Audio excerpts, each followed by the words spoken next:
গত 18 সেপ্টেম্বর 2025 সকাল 10টা থেকে 11:30টার দিকে আমরা জানতে পারি, সংবাদ পাই যে যে তুরাগ থানাদের 17 নম্বর সেক্টরের 1 নম্বর রোড জি ব্লক, ওখানে খেলার মাঠের পাশে কাশবনের মধ্যে একজন অজ্ঞাতনামা মহিলার লাশ পাওয়া গেছে। ইমিডিয়েটলি সংবাদটা জানতে পেরে আমি থানাকে সেখানে দ্রুত মুভ করতে পারি। সেখানে থানার ওসির নেতৃত্বে একটি টিম সাথে সাথে চলে যায়। পাশাপাশি সেখানে আমাদের এসি সাদ্দাম হোসেন, যিনি উত্তরা জোনের এসি, এবং পরবর্তীতে আমি সহ আমরা ঊর্ধ্বতন অফিসার যারা ওখানে রয়েছে সকলেই যাই, ঘটনাস্থল পরিদর্শন করি। এই লাশে একজন মহিলার লাশ, অনুমান আমাদের কাছে মনে হয়েছিল তখন বয়স হবে 35 থেকে 37। এই লাশের আমরা ছবি সংগ্রহ করি, করে আমরা সুরুথাল করে লাশটিকে আমরা সোহরাওয়ার্দী হসপিটালে ময়না তদন্তের জন্য প্রেরণ করি। এবং এই এই লাশটি যাতে শনাক্ত হয় তার জন্য আমরা ঢাকা মেট্রোপলিটন পুলিশের 50টি থানা সহ আমাদের নেইবারিং যে সমস্ত ডিস্ট্রিক্ট রয়েছে সকল ডিস্ট্রিক্টের থানাগুলোতে আমরা ছবি সহ আমরা সংবাদ মেসেজ দেই যে এই ধরনের কোনো মহিলার মিসিং আছে কিনা, এই মিসিং সংক্রান্ত কোনো জিডি আছে কিনা। এই এটাকে ফলো করে ওই দিনে রাতে 18 তারিখ রাতেই আমাদের ক্যান্টনমেন্ট থানা থেকে একজন সাব ইন্সপেক্টর তানভীর মাহমুদ নাম, সে জানায় যে ক্যান্টনমেন্ট থানায় এরকম একটি জিডি রয়েছে যে এই বয়সের একটি মহিলা উত্তর মানিকদি থেকে মিসিং হয়েছে। তার জিডি নাম্বার হচ্ছে 932। জিডিটি রুজু হয়েছে 15/9/2025 খ্রিস্টাব্দ তারিখে। এই জিডির কপি আমরা সংগ্রহ করে এটার পেছনে আমরা তদন্ত অব্যাহত রাখি। পরের দিন 19 সেপ্টেম্বর এই একজন মহিলা, নাম হচ্ছে মনোয়ারা বেগম। আমরা পরে জানতে পেরেছি যে এই মনোয়ারা বেগম হচ্ছে ভিকটিমের মা। মনোয়ারা বেগম মিরপুর ডিওএসএস এলাকার থেকে জানতে পারেন যে তার মেয়ে যে মিসিং হয়েছে 14 তারিখে, তিনি জানতে পারেন যে তুরাগ থানার রাজুকের 17 নম্বর সেক্টরে 1 নম্বর রোডের জি ব্লকে এই মাঠের কাছে কাশবনের মধ্যে একটি অজ্ঞাতনামা মহিলার লাশ পাওয়া গেছে। তিনি তার ছেলে সুলতান আহমেদ সহ, এবং যিনি ভিকটিম, যার এই লাশ পাওয়া গেছে, নাম হচ্ছে বিথি আক্তার ওরফে বিলকিস। তার ছেলে, 2 ছেলের মা তিনি। বড় ছেলের নাম হচ্ছে যে সাকিবুল হোসেন ওরফে তানজিল, সে তার বয়স হবে 18, 10ম শ্রেণীর ছাত্র, বিএফ শাহিন কলেজে পড়ে। আরেকটি 7 বছরের ছেলে রয়েছে। তো এই মনোয়ারা বেগম, তার ছেলে সুলতান আহমেদ এবং তার নাতি যে এই তানজিলকে নিয়ে ইমিডিয়েটলি চলে আসেন এই ঘটনাস্থলে। এই যে 17 নম্বর সেক্টরে এসে তখন তো ওখানে কিছু নেই। আগের দিন আমরা লাশ পাঠিয়ে দিয়েছি সোহরাওয়ার্দী হসপিটালে। তিনি থানায় চলে যান। থানায় গিয়ে তিনি ওসি সাহেবের সাথে দেখা করে পরবর্তীতে আমাদের এসি সাদ্দাম হোসেনের সাথে দেখা করেন।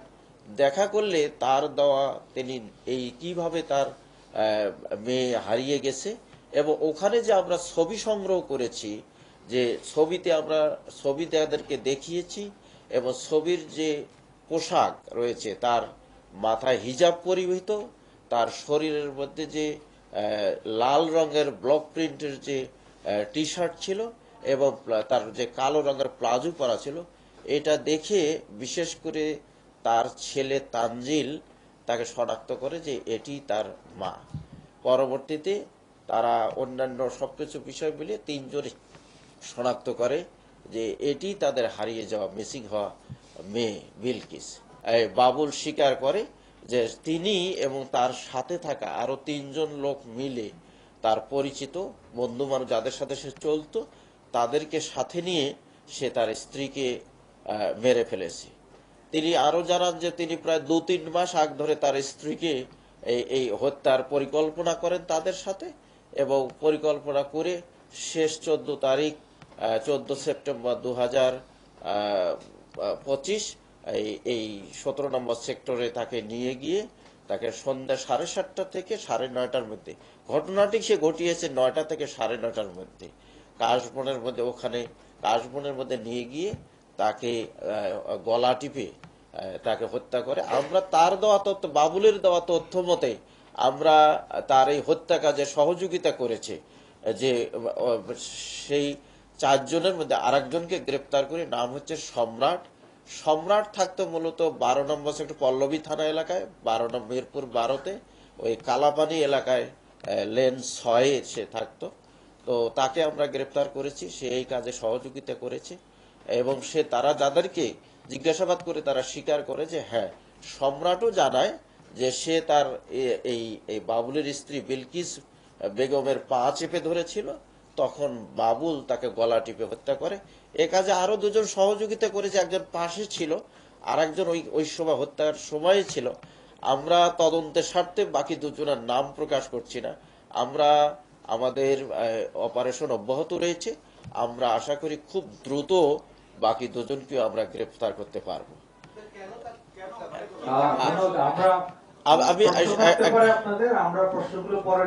আমি শেষ করে নিই। তো এটি একটি মর্মান্তিক হত্যাকাণ্ড এবং একেবারে ক্লুলেস ছিল।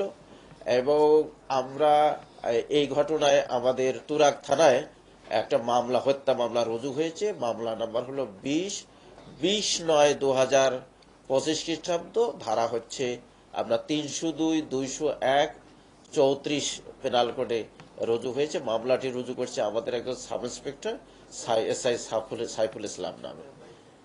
তো আমরা এই খুব দ্রুততম প্রায় 24 ঘন্টার মধ্যেই এইরকম একটি ক্লুলেস হত্যাকাণ্ডের আমরা রহস্য উন্মোচন করেছি, আসামিদের গ্রেপ্তার করেছি এবং অন্যান্য আলামত জব্দ করেছি।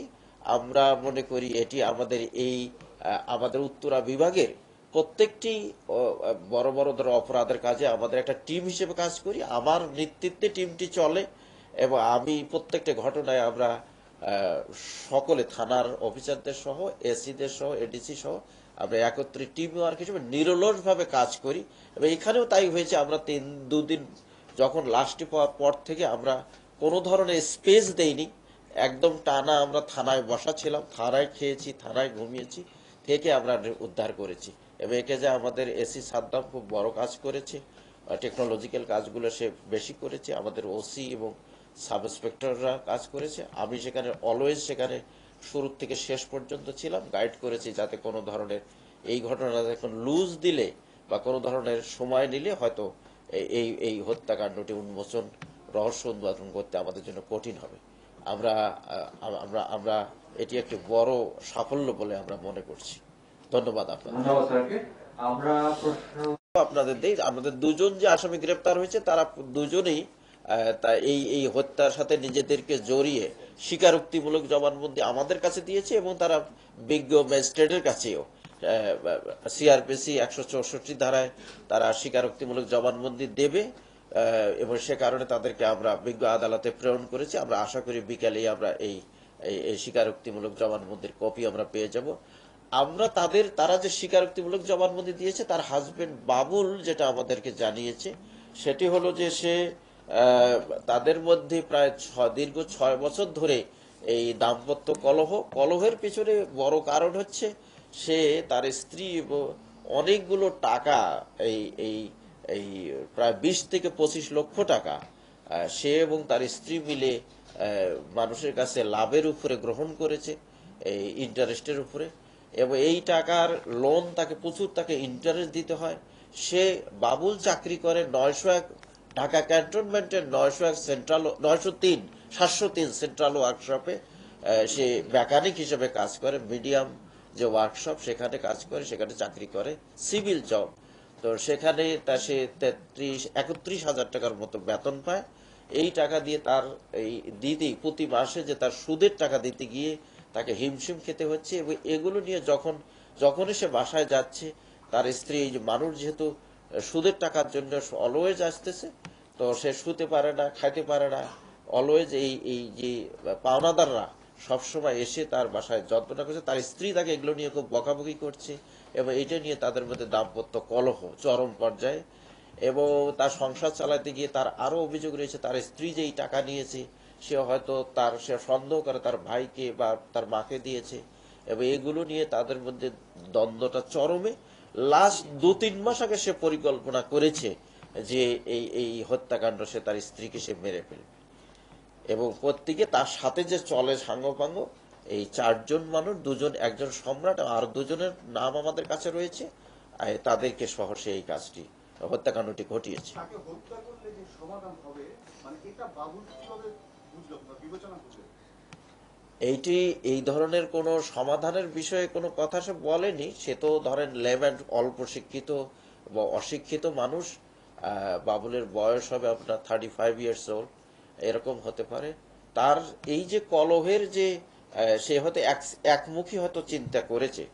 আমরা সেভাবে সে বলেছে যে আমাদের এই তার সাথে যে আমার তিক্ততার কারণেই তার যে পারিবারিক কলহ, এ কারণেই সে হত্যা করেছে বলে আমাদের কাছে স্বীকার করেছে। আর বিজ্ঞ আদালতেও সে সেটা স্বীকার করবে বলে সে বলে প্রতিশ্রুতি দিয়ে বিজ্ঞ আদালতে চলে গেছে, আমরা পাঠিয়েছি। এই স্ত্রী হত্যায় যারা সহযোগী হিসেবে নিয়েছে তারা কি ভাড়াটে হিসেবে নিয়েছে? একরকম ভাড়াটি তা সে তাদেরকে বলেছে। এবং যে সম্রাট যেটা আমাদের কাছে স্বীকার করেছে সেটা হলো যে তাকে 50 হইতে 1 লক্ষ টাকা সে দেবে এই ঘটনার পরে। বিভিন্নভাবে সে তাকে বলেছে যে সে তো খুব বেশি বেতন পায় না, হয়তো 31-32 হাজার টাকা স্যালারি পায় ওখানে। সে বলেছে যে এই ঘটনা, এই টাকায় কাজটা করে দিলে সে তাকে বিভিন্ন সময় 50,000 থেকে 1 লক্ষ টাকা পে করবে।